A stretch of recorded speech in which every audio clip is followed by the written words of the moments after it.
Hi, this is Mohammad Abbas from Hoop Studios.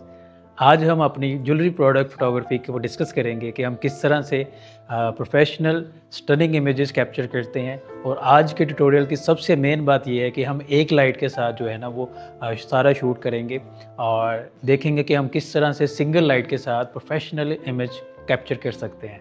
और इसके लिए आज हम मेन डिस्कस करेंगे वो हमारी कॉम्पोजिशन है और डिफ्यूज़र है और फिर लाइट का पोजीशन है। तो सबसे पहले डिफ्यूज़र को देखते हैं कि हमने यहाँ पे आप देख सकते हैं कि 2 डिफ्यूज़र इस्तेमाल किए हैं। तो एक हमारा टॉप 45 के ऊपर डिफ्यूज़र को हमने प्लेस किया हुआ है। इसका काम ये है कि जो हमारे प्रोडक्ट को टॉप साइड से शाइन करवाना है। और सेकंड आप देख सकते हैं कि जो हमने लार्ज 4x4 का डिफ्यूज़र इस्तेमाल किया हुआ है और ये हमने एक्रेलिक शीट के साथ बनाया हुआ है। और ये सॉलिड होता है लेकिन ये लाइट ज़रूर ब्लॉक करता है, लेकिन इसका सबसे ज़्यादा प्लस पॉइंट ये होता है कि इसकी डिफ्यूजन बहुत ज़्यादा आउटस्टैंडिंग आती है। तो लाइट की पोजीशन हमारे पास क्या है कि हमने पीछे से बैक साइड से लाइट को दिया हुआ है और 45 के एंगल के ऊपर हमने लाइट को प्लेस किया हुआ है। और इसका लाइट का जो प्लस पॉइंट ये है कि ये बड़ा डिफ्यूज़र हमारा जो है साइड लाइट का काम करेगा और ये जो हमारा टॉप 45 का डिफ्यूज़र है ये हमें टॉप से लाइट प्रोवाइड करेगा। तो सिंगल लाइट के साथ ही हम 2 लाइट का काम कर रहे होंगे। सेकंड हम देखते हैं कि इसके हम एक शॉट लेके के देखते हैं। और टाइम बचाने के लिए अभी मैंने बेसिक कॉम्पोजिशन को जो हमारा ज्वेलरी सेट है इसको हमने वैसे ही डिस्प्ले किया हुआ है। इसकी कॉम्पोजिशन अभी हम बनाएंगे, इसकी नेगेटिव स्पेस को हम फिल करेंगे। तो बेसिक कॉम्पोजिशन को भी हम समझने के लिए पहले टेस्ट शॉट लेते हैं कि हमारा अभी क्या रिज़ल्ट आ रहा है। तो अभी हमने एक शॉट लिया है जो कि आप देख सकते हैं यहाँ पे। और इसमें जो अभी हमारा जो स्पेस का इशू है कि साइड से जो लाइट आ रही है वो बहुत ज़्यादा स्ट्रॉन्ग है हमारी लाइट। मतलब उसमें नेगेटिव स्पेस भी ज़्यादा है, प्रोडक्ट के ऊपर भी लाइट बहुत ज़्यादा आ रहा है। सिनेमैटिक लुक देने के लिए हम इसको लाइट को थोड़ा सा ब्लॉक करेंगे, शेडोज़ प्रोड्यूस करेंगे और जो नेगेटिव स्पेसेस है इसको कवर करने के लिए हम कॉम्पोजिशन को बनाना शुरू कर देंगे। ये आप देख सकते हैं कि इसका हमारा जो है ना साइड से लाइट बहुत ज़्यादा आ रही है। तो अभी हम चेक करते हैं कि इसको हम बैलेंस कैसे करते हैं। फ़र्स्ट ऑफ़ ऑल मैं थोड़ी सी प्रॉप्स रखने की कोशिश कर रहा हूँ, जिससे मैं क्या करूँगा लाइट को ब्लॉक करने की कोशिश कर रहा हूँ। ये कॉम्पोजिशन का भी हिस्सा बनेंगे थोड़ा थोड़ा, लेकिन मेन इनका जो काम है वो लाइट को ब्लॉक करना है और सिनेमैटिक शेडोज़ को जो है ना वो इन्हांस करना है। तो ये मैं इसको हल्का सा रख रहा हूँ। अभी देखेंगे ये हमारी स्क्रीन में कितना आ रहा है। जो वंडरफुल कि ये हाफ जो है हमारी स्क्रीन के अंदर भी आ रहे हैं और जो लाइट है उसको भी ये थोड़ा सा ब्लॉक करेंगे। तो अभी हम इन्हीं का रिज़ल्ट देखते हैं, एक शॉट लेते हैं और फिर देखते हैं कि क्या हमारा रिज़ल्ट आ रहा है। तो अब आप देख सकते हैं कि इसमें जो हमारा पहले का व्यू था इसमें बिल्कुल फ्लैट थी सरफेस और डायरेक्ट लाइट आ रही थी, जिसमें कोई सिनेमैटिक नहीं था। फोकस प्रोडक्ट पे था लेकिन बैकग्राउंड पे ज़्यादा था। अभी जो हमारा फोकस है वो आप देख सकते हैं कि जो नेगेटिव स्पेस थी, वाइट सरफेस थी, उसको ब्लॉक करके हमने प्रॉप्स को ऐड किया है ताकि हमारा जो है पूरा का पूरा फोकस प्रोडक्ट के ऊपर जाए। अब सेकंड हमारी ये जो बॉटम वाली साइड है ये वाली नेगेटिव आ रही है, इसको भी हम देखते हैं। इस सर्फेसिस को हम देखते हैं कि इसको हम कैसे कवर कर सकते हैं। सेकंड हम थोड़े से प्रॉप्स भी ऐड करेंगे, प्लांट वगैरह, जो इसको थोड़ा सा लाइव जो है वो लुक देने की कोशिश करे। तो लेट्स सी। तो अभी मैं इसके अंदर थोड़ी सी कॉम्पोजिशन बनाने की कोशिश कर रहा हूँ। तो ये आप देखिएगा, इसको हम यहाँ पे रखते हैं। हम लाइव व्यू में जाके देखते हैं इसको क्या क्या रिज़ल्ट आ रहा है। ठीक है जी। ये अब हमने प्लेट जो हमारी एम्प्टी लग रही थी उसके अंदर हमने प्लांट को रखा है और यहाँ से अब हम थोड़ा सा इधर से नेगेटिव स्पेस को कवर करने के लिए, क्योंकि जो कि बहुत ज़्यादा है, कुछ ऐसा एलिमेंट रखते हैं कि जो साइज़ में बड़ा हो और मैक्सिमम जगह को जो है ना वो कवर कर सके। हाँ, ये थोड़ा सा ज़्यादा करीब हो गया है। हम इसको वर्टिकल करते हैं थोड़ा सा। ठीक है, इसको थोड़ा सा बाहर की तरफ लेके आते हैं। थोड़ा सा और ले आते हैं इस तरफ। जी, ठीक है जी। अब हम एक शॉट लेते हैं और देखते हैं हमारा क्या रिज़ल्ट है।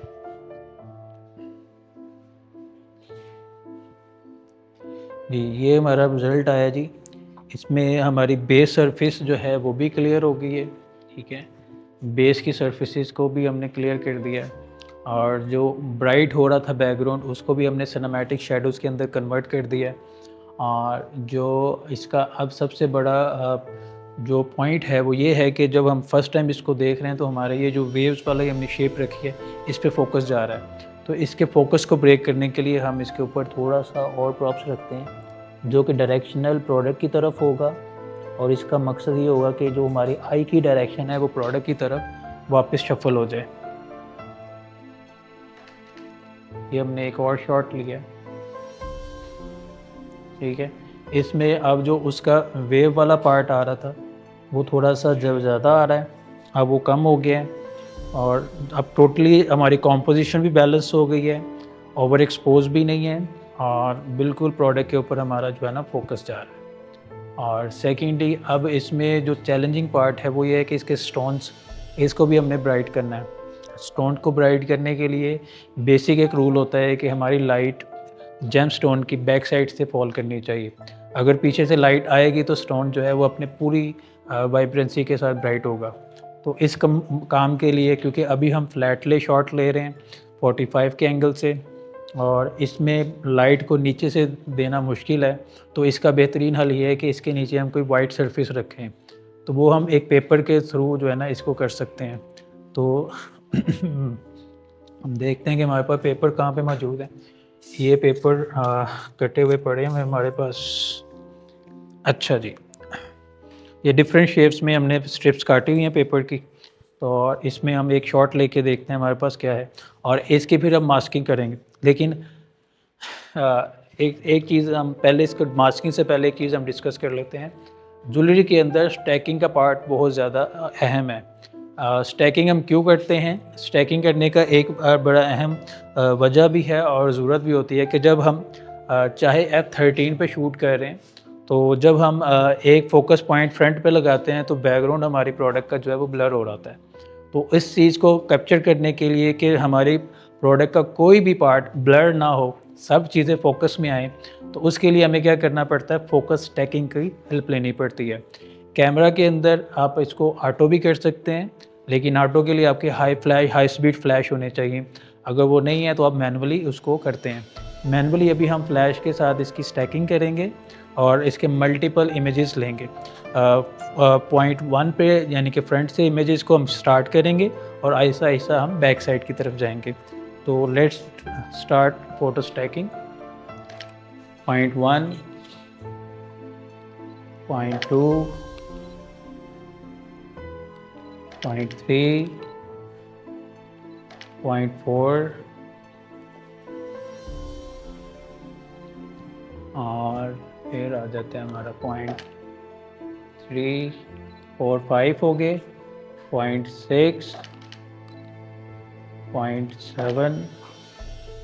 ये बीच में जो ब्लैक इमेजेस आ रहे हैं वो ये है कि ये हमारा ट्रिगर जो है ना वो डबल शॉट कर रहा है एक प्रेस करके ना, तो वो हम बाद में इसको डिलीट कर देंगे।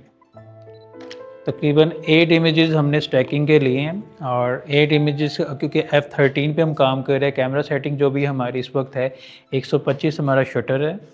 F13 जो है वो हमारा क्या है, F नंबर है और जो ISO भी हमने रखा हुआ है वो 200 है।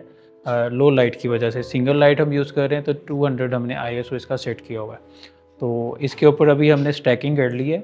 अब ये स्टैकिंग हम फ़ोटोशॉप में करेंगे। इसकी फ़ोटोशॉप के अंदर इसकी स्टैकिंग करेंगे, उसके बाद इसकी हम आगे मास्किंग करेंगे। मास्किंग किस चीज़ की हम इसमें कर सकते हैं वो ज़रूरी है। जो इसके नग हैं, नग को ब्राइट करने के लिए हम इसकी मास्किंग करेंगे और आगे हम इसका एक और ट्यूटोरियल भी बनाएंगे जिसमें हम इसकी रीटचिंग का प्रोसेस भी आपके साथ डिस्कस करेंगे। फिर ये कंप्लीट आपको जो है ना ज्वेलरी फोटोग्राफी का एक आइडिया हो जाएगा। अभी हम स्टेप बाय स्टेप जो है वो वाइट स्ट्रिप के साथ इसकी जो है ना मास्किंग के शॉट्स लेते हैं। तो पहले हम इस नग को जो है ना मास्किंग करते हैं। मास्किंग में अगर आपके प्रॉप्स हिल भी जाएं तो आपको उससे फ़र्क नहीं पड़ता, क्योंकि आपने मेन जो है जो प्रोडक्ट है वो नहीं आपका हिलना चाहिए। प्रॉप्स हिल भी जाएं तो उससे कोई फ़र्क नहीं पड़ता, क्योंकि आपने उसको बाद में मास्क ले लेना है मेन इमेज के अंदर से।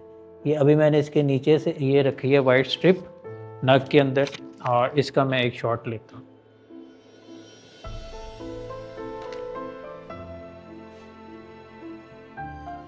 जी, अब ये पहले हमारा नग जो है वो ब्लैक आ रहा था, अब नग की जो है वो ओरिएंटेशन थोड़ी-सी ब्राइट हो गई है। लेकिन अभी हम इसको थोड़ा-सा और जो है ना वो ब्राइट करने की कोशिश करते हैं, ताकि हमारे पास बेहतर मास्किंग की जो है ना ऑप्शन आए। मैं इसको थोड़ा स्ट्रेट करता हूँ और एक शॉट लेता हूँ। जी, अब की जो मास्किंग है वो आप देख सकते हैं, इसमें हमारे काफ़ी जो है ना वो नग जो है क्लियर हो गया। इसमें हल्का-सा ब्लैक पार्ट हम खुद रख रहे हैं, ताकि वो हमारा टोटली जो है ना वो आर्टिफ़िशियल ना बन जाए। इसी तरह हम दूसरे नग का भी शॉट लेंगे। इधर हम इसको क्या रखेंगे, स्ट्रिप को पहले फोकस सेट करेंगे दूसरे नग के ऊपर। ये हमारा फोकस सेट हो गया। ओके, और अब हम इसको पकड़ के हल्का सा ऊपर करेंगे, ताकि वो नग के करीब तरीन हो जाए हमारा जो है स्ट्रिप, और एक शॉट लेते हैं। ये हमारा दूसरा शॉट आ गया। जी, ये आप देख सकते हैं कि नग हमारा दूसरे वाला भी क्लियर हो गया। पहले वाला नग भी आप देख रहे हैं, उसमें भी आ गई ब्राइटनेस, और दूसरे वाले नग में भी ब्राइटनेस आ गई। अब ये जो मिड में पड़ा हुआ है, इसको भी हम कोशिश करते हैं इसके अंदर अगर पेपर ऐड हो सके तो। हाँ, चला गया पेपर। एक इसका भी शॉट लेके देखते हैं। इसे इधर रख के इसका पहला फोकस सेट करते हैं।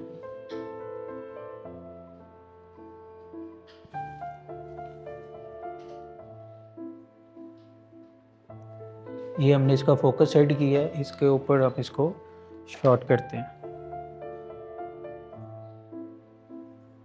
लें जी, ये भी हमारा नग जो है ना वो बेहतर हो गया पहले से। अब रह गया हमारा ये मेन नग बड़े वाला, इसको भी हम जो है ना फोकस पहले सेट करते हैं।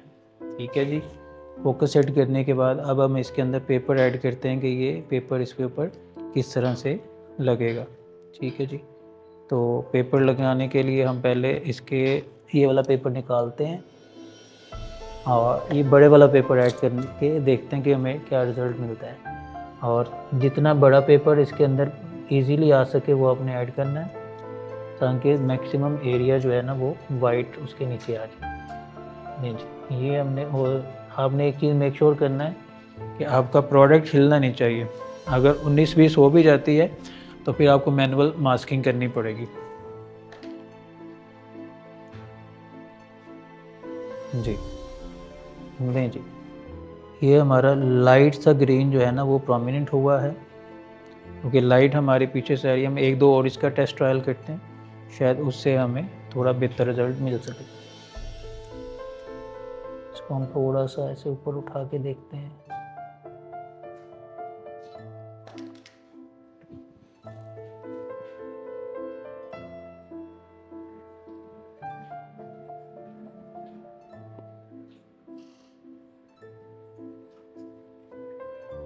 पहले वाली ऑप्शन हमारी ज़्यादा बेहतर है, हम उसी को कंटिन्यू करेंगे। बाकी जो कमी रह जाएगी वो हम रीटचिंग में उसको इन्हांस कर सकेंगे। ठीक है जी, तो ये हमारा ज्वेलरी फ़ोटोग्राफ़ी का प्रोसेस था। उम्मीद है आपको काफ़ी चीज़ें इसमें देखने को मिली होंगी, सीखने को मिली होंगी। अगर आप भी अपने प्रोडक्ट की इंगेजिंग इमेजेस चाहते हैं, अगर आप भी चाहते हैं कि आपका ब्रांड अच्छी आइडेंटिटी बने और इंगेजिंग कंटेंट क्रिएट करने के लिए आपको हाई एंड इमेजेस चाहिए, तो meet your marketing partners, meet Hoop Studios.